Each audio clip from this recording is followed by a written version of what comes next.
Hi, Gilroy Hollister here. I'm going to show you how to install an amp mod chip kit. The one I got was from Kenneth Fox at Fox Vintage Amps, and I think it was about $33. Anyway, there's their homepage right there. You click on that little chip and it takes you to the chips that he makes or sells, I guess. The one I got is by the red arrow for the Nashville 400. That's what I chipped on this. So you start by pulling the 4 screws on the top of the amp. Before you actually do that, you want to disconnect the speaker wires and the reverb cable from underneath the amp. And you pull that out. There are 5 chips that you're going to replace on the Nashville 400.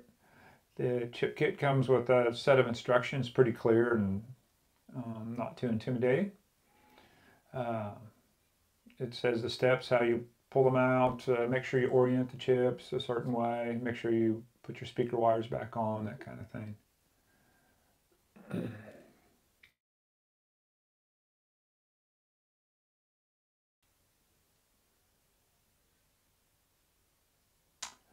So there's the chips right there. They come in a little container, a little plastic slotted container. There'll be 5 chips in there. They're all the same, so you don't have to keep track of them or try to read the little numbers on there or anything like that.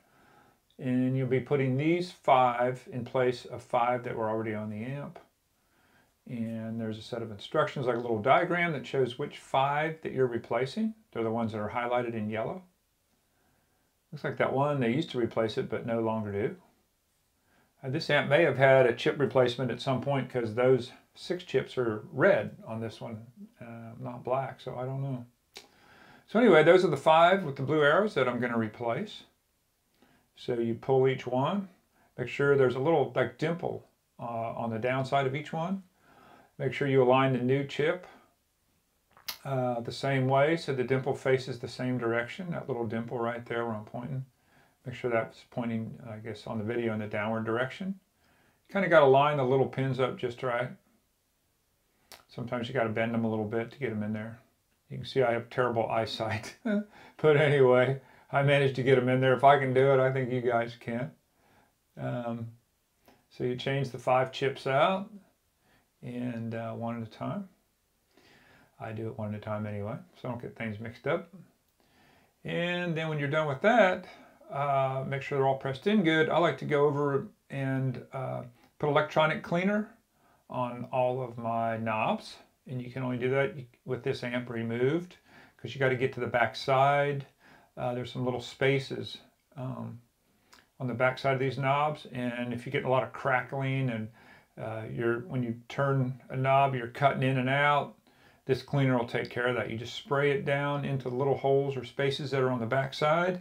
And after you do that, you turn it a bunch of times, kind of clean it up a little bit. Go up and down the whole amp, spraying into each one of those back of the knobs and the spaces, and turn it a bunch of times. And anyway, if you do that, you're going to have a nice clean sounding knobs on all your controls. So after that, you slide it back inside. Connect the 4 screws, which are harder to line up than it looks, but anyway, you can get it done. And make sure you plug back in your reverb connector and the 2 speaker wires. It's important you connect the speaker wires back up. And anyway, that's it. Thanks for watching. I hope it helps somebody if you want to try to change your chipset.